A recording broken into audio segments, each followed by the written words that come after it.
buddy.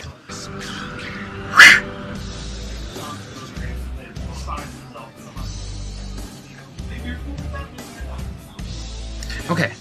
We're here to talk comics. We are here to talk comics. We're not here to do the people's eyebrow. We're the eyebrow raising. Hell. We're going to talk comics instead of WWE today. Anyway, we're talking DC Comics. Convergence #0 came out last week. It was good. It wasn't fantastic, but it was a setup issue. But big things. Big things. Huge things, man. If you're for Superman fans, and I'm like one of four. But anyway, like a mini series. I'm actually giving it credit by going 1 of 4. Anyway, I like Superman. Go ahead. Superman, every Superman, like all of his deaths. It was just as a Superman fan, this was really cool. And Tellus is the amalgamation of Brainiacs. Yes, all the different Brainiacs, because none of the Brainiacs in every next story you read, it'll be like, oh, well, that last Brainiacs, that wasn't really Brainiac. This is really Brainiac. But anyway, at this point in time, this dude's really Brainiac. And all the other Brainiacs have now become Tellus. And he's wanting to capture all the cities and make them pretty much fight for which universe is going to survive. Who will survive in the DC universe? And you've got 40, I think it's 40, 2-issue miniseries, all the next 2 months. We got Batgirl. I'm looking forward to that one because we've got Tim Drake in the real Red Robin outfit. That's right. We got Batman and Robin, Harley Quinn, Justice League, Nightwing Oracle, which I'm actually personally I'm pretty excited looking forward to. Speed Force, Wally Fest is here. Wally Fest. Wally West and family. The question, and Daryl's not a fan of this question, but I like this question. I like Vic Sage. For those of you that read Gotham Central, like Two-Face fell in love with Renee Montoya, and then when his love was unrequited, then he outed her. But in these 2 stories, or these 2 issues, they're teaming up. I didn't know Two-Face loved her, but that's interesting. I actually read the original Renee Montoya question stuff. I just like Vic Sage better. That's the facts. But you got Speed Force, The Question, which, by the way, The Question, Tommy Lee Edwards trade paperbacks coming out very soon. Must-read question stuff. Denny O'Neill's good stuff, too. You got Superman, The Atom, and Titans, where Arsenal finally gets redemption. I'm so happy about that issue. Whatever his last name. Fabian Nicieza. He's an excellent writer, and I'm not sure which one's doing the Superman one. The one that's written over here. If you like pre-New 52, you like pre-Crisis, post-Crisis on Infinite Earths, you want to read this stuff. It's a must-read stuff. But that's DC this week. This week. Every week, DC Convergence titles come out. Excited. And also from DC, you got Mortal Kombat X #5. Mortal Kombat X. Or 10, because I still say it's 10, but they can call it X. They say it's X. So, but anyway. They say a lot of things. Those are your DC books, but definitely read Convergence #1. 0 may have it's okay, but 0 is the setup. It was more than okay. 0 is the setup. It was good. It was okay good. It wasn't fantastic. No. Let's not get into that. Hey, I'm excited about June. New 52 comes off the books. There's all kinds of potential for DC. But we're talking Convergence. Take a phrase off. Daryl bought the crap out of those books then. Convergence #1. Read it. So anyway, Independence. We got from Dynamite Entertainment. You got Masks 2 #1. If you read the original Alex Ross series with the Green Hornet, the Spider, and all those classic characters on one team, this is the sequel, Masks 2 #1. Alex Ross doesn't do the art, but it's worth checking out. It's cool stuff. Also, Teenage Mutant Ninja Turtles #44, the second printing. What is the fate of Donatello? What is the fate of Donatello? Is he dead? Is he wounded? What's up? You gotta find out, and this is the second printing. So you want to grab the second printing while it's here. These buttons too. Get 20% off. Pay $1. 20% off. How about Descender #2 from Jeff Lemire? Dude, man, I read #1. That was a really cool story. It's a good book. How would we go about it? You read it too, right? Yeah, it's kind of, I don't know what to really compare it to. There's not much to compare it to. It's a really cool sci-fi I feel like there's story. this weird apocalyptic anime vibe to it, but it's not really Yeah, I mean, accurate. there's definitely a bit of that in there. You've got, it's set in the future. A doctor created these androids, and on this other planet, this one little boy android just kind of wakes up, and where is everybody? 10 years later, actually. 10 years later, yeah. So, and then he taps into a mainframe, and suddenly they realize these big giant robots there's 9 planets in the United Global Council or some of all the planets, And they basically, one day, all these giant robots are overseeing all the planets. I mean, imagine Spaceballs, that giant robot transformer with the vacuum cleaner. Yeah. Imagine that big of a robot over Earth and every other planet. And then they all attack, and then 10 years later, it's like the whole Earth, the whole thing's been decimated. There's some people that are still alive, many that died. But this little boy that's a robot has the same makeup as those giant robots, and and he's got some space pirates waiting I was for just him. gonna say, at the very end, you get some space pirates who are ready to take him. So I mean, this is gonna be cool. I would jump on the book now because they've already pre-sold the movie rights. Jump on the book now! Now! Run to the chopper! Get to the chopper! Run! And that's when Sash runs in the video. He didn't. We didn't see him. Man, Well, hold on. we just got Sashed. And you've been Sashed. So a Sash master. But that's Descender number 2. Definitely check it out. Don't you think? I think so. I love that book. All right, Birthright number 6. Birthright, Joshua Williamson. I've said it enough. Just read the darn book. Jupiter's Circle number 1. Talk about it.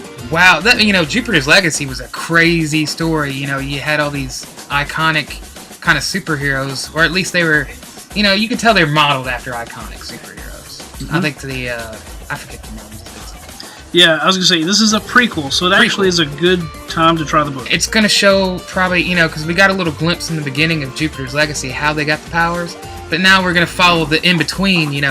Once they got the powers, how they built and worked in with the government. Then later on the kids, and that's where Jupiter's Legacy focuses on, is the kids, where everything goes horribly wrong, but we're going to lead up to that first. That's right. It's not going to be Frank Quitely on the art, but he does the covers. It's still Mark Millar, Miller, whichever one you prefer. I like Millar, he likes Miller. We got to argue about something. Not today. Not today. We also got Nameless number 3 from Grant Morrison. So, basically, Nameless has gone up to the moon now, and everybody's like, you're the guy who's going to help us stop Zababa. But never mind, everybody that's gotten close to figuring out what's bringing Zababa to crash on the Earth has gone insane. Like rubbing feces on the wall is kind of insane. That's kind of gross. It is really gross, but it's insane. Did you get that? It's insane. So now Nameless is really... Somehow he's got to figure out how he's going to stop this comet from crashing into the planet without rubbing feces on it. All I can think of is poop right now, and that is scary. It is scary. We got pizza on the way. Thank goodness. I can't wait for pizza. We've also got Tom McFarlane, Savior number 1, where it's what if a man shows up and he has the power of a messiah or a savior-like being? How does the world respond to him? That's what Tom McFarlane's trying to do with this book. I'd like to read this, and I didn't put it in my It's kind of like, imagine Jesus coming to modern day. It sounds like that's kind of what he's doing. Jesus. I said Jesus. There it is. Walking Dead, number 140. Walking Dead, we've said enough about it. Zombies, walkers, Robert Rick Kirkman. Grimes, Robert Everybody Kirkman. loves Kirkman. Yeah, just Walking Dead. What do you want to talk about now? Marvel Comics, all new Hawkeye, number 2. You've got Kate Bishop Hawkeye, Clint Barton Hawkeye. They're on a special secret mission that maybe isn't a secret mission. We got a lot of glimpses into his past. Too. Yes, with him and his. If you did not read the previous Hawkeye series, which I think we're still waiting on the last issue from Matt Fraction, doesn't matter. You can still read this one. You find out a lot between him and his brother, and then of course the relationship with Kate Bishop and all that as well. So you got a lot of past meets present, and then Kate and Clint get split up at the very end of number 1. What's going to happen? You got to read number 2. It's a good book. It's Jeff Lemire. Read it. I guess Fraction's just kind of like, yeah, I'm done. Yeah, He'll get it done eventually. That's right. I think that's his deal. Ant-Man number 4, Nick Spencer. Ant-Man, new movie coming out in July. I'm hoping the preview that comes out with Age of Ultron, or Avengers Age of Ultron, will be a lot better than the first one. But, word is, this is the most ad-libbed Marvel movie yet. Adam McKay and then also Paul Rudd had some hand in the script as well. So I'm hoping for some good funny that maybe people will not expect.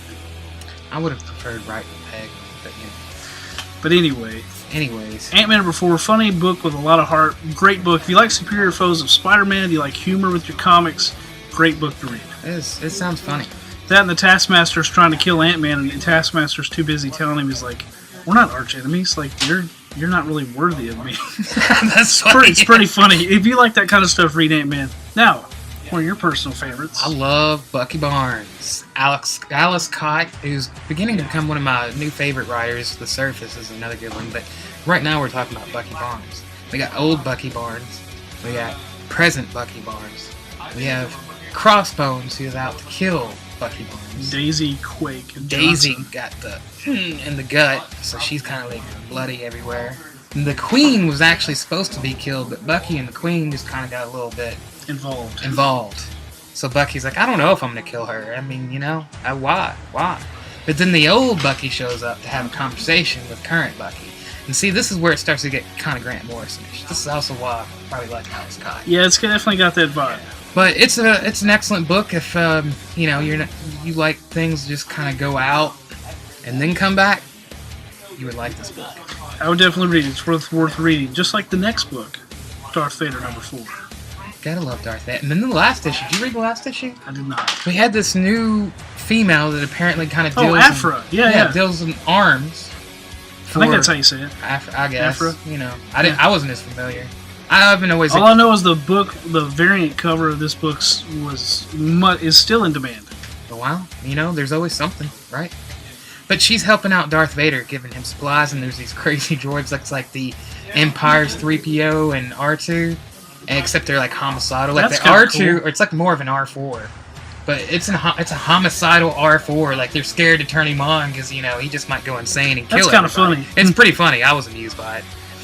So people should read Darth Vader #4. Yeah, I mean, there's like killer droids in there. Like, think about it. A homicidal R4. That's enough to want to read the book, right? All I know is I wonder what his noises sound like. So Like, it might be like poop noises or something. like I was like, oh, like enough with poop, people. Well, Get poop out of your we're head. almost done with this video. Get your mind out of the gutter. You're better than that. No, you're not. All right, Deadpool #45 of the 250th issue. People are too worried about getting soshed. Deadpool #45, the 250th issue. The Death of Deadpool. What really is going to happen? It sounds like Hype Machine. It sounds like Deadpool making fun of the death of Wolverine. Well, We'll see. Let's just be honest. DC and Marvel, they like to hype. And you got Harley, you got Deadpool. They like to make fun of their own hype. They do. That's They why you do. have to love Marvel and DC. They don't take themselves too seriously. So anyway, Deadpool #45 you definitely want to check out. There's also Howard the Duck #2. Howard the Duck #1 surprised me. She-Hulk hates him, rightfully so. But the book actually had a lot of good humor in it. It integrated him with the Marvel Universe. It's just like the book S.H.I.E.L.D. #4 that comes out this week. It's integrated with the Marvel Universe, but it doesn't take itself too seriously. It has a story, but it's kind of light. I'm not gonna lie here. I wish I jumped in on S.H.I.E.L.D. at #1 because I've just now started watching. I just finished season 1. Marvelous Mark Waid. Man, that show is awesome. Did you get that? It's great. Marvelous Mark Waid. Cheese. Lots of cheese. Man, who knows? You might read the next comic and it might be Marvelous Mark Waid. You might be. Yeah, hey, if you are, you know where to get the credit from. I'm sure somebody else said it. D, the real. I did. So we got Howard the Duck #2, great read. S.H.I.E.L.D. #4 just mentioned. You should read S.H.I.E.L.D. #4. What's wrong with you? Read it, man. It's if you love the S.H.I.E.L.D. TV show, and if you say, man, I wish that was more in the Marvel Universe, well, read the comic. Coulson's in it. As I say, #1 is worth the price alone. The first 5 pages of Coulson, #1 is worth the money. So get that. Max Ride First Flight #1. You may have read the books. This is the comic form #1 coming out. It's going to be a big deal. We got Caitlin and others that are pretty stoked about it here. Get it. And lastly, True Believers line, Marvel's $1 line. We got 2 important books: Civil War #1 and Planet Hulk #1. All this will point somehow to Secret Wars coming in May, Free Comic Book Day, the first Saturday in May. Civil War is a really good story. I didn't read Planet Hulk, but Planet I did watch Hulk was the awesome. animated movie. Oh man, Planet Hulk's awesome. It's in recommended reading right now. Spartacus meets Hulk. Amazing. I'm gonna read the Steve Rogers Planet Hulk sequel. I want to see Steve Rogers take down Hulk Hogan Hulk in that show. Me too. I want to see him like show up to Falcon Cap and be like, "Man, what's up? In the suit back. I don't have wings. Cap does not have wings. Falcon has wings." But as we know, Falcon Cap is still Cap after Secret Wars. And you'll know that by reading the all new, all different Avengers on Free Comic Book Day. All new, all different. All new, all different, all amazing. All amazing. Avengers! And then, you know, if that's not enough, DC will annoy you with new Suicide Squad. As if it's the Suicide Squad. It's people. the new Batman and Robin. Yeah. New Batman and Robin. Batman and Robin. They got a different. I don't need all new. I'm sure they're tired I need of. all different. If they would stop renumbering, they wouldn't have to do all these new names and new volumes. I think they get tired of new volumes. But this is probably just us because we're old readers. New readers are like, I want to see a #1. Completists. We're completists. So, I'm getting a little bit less, like, I just don't care anymore. It started #1. As long as you tell a good story, I mean, I'll read it. But if you want, back to point, before we get all curmudgeon-y here. Let's not get all curmudgeon. We don't want to become old curmudgeons. But anyway, True Believer, Civil War, Planet Hulk for $1. Also, get the trade. If you like these books, try the trades. If you don't see them, special order them. Civil War is awesome, people. Awesome. And everything in the Marvel history will to have a series of its own, whether ongoing or mini, for however long that is, during Secret Wars beginning in May and then June ultimately. It's a pretty crazy time to be a fan of superheroes because both companies are shelling out #1s. Like, man, if you guys love our history, here you go. Because I watched an interview with Jeff King talking about how DC had been working this out for 5 years at least, and it was a big celebration of 75 years of DC Comics. So, I mean, that's pretty cool if you're a DC fan, and if you're a Marvel fan, it looks to me like they're doing the same kind of thing, like the whole of Marvel's illustrious run. If you love it, there's going to be something for you. Yes, there's plenty to read, and you need to get started. So why are Now. you still listening to us? With good reason, because we know comics, and that's that. If you don't know... You. Now, Aaron, anything you want to say before we close out? Don't let nostalgia hold you down. Break free of the chains. It's got to keep on moving. Yep. You gotta read comics. Even if it starts at #1, you're like, man, just a minute ago I was at 556. How's it #1? Pick of the week, man. Speed Force, Wally Fest. Wally Fest. Wally West is celebrating, and we're going to celebrate Wally Fest this Wednesday. My pick of the week's gonna be Nameless. Nameless #3. So go buy some comics. Go buy them. We got to go because we got them, and we got to go take care of them because there's too many of them. Big Bang. BobbyBang.com.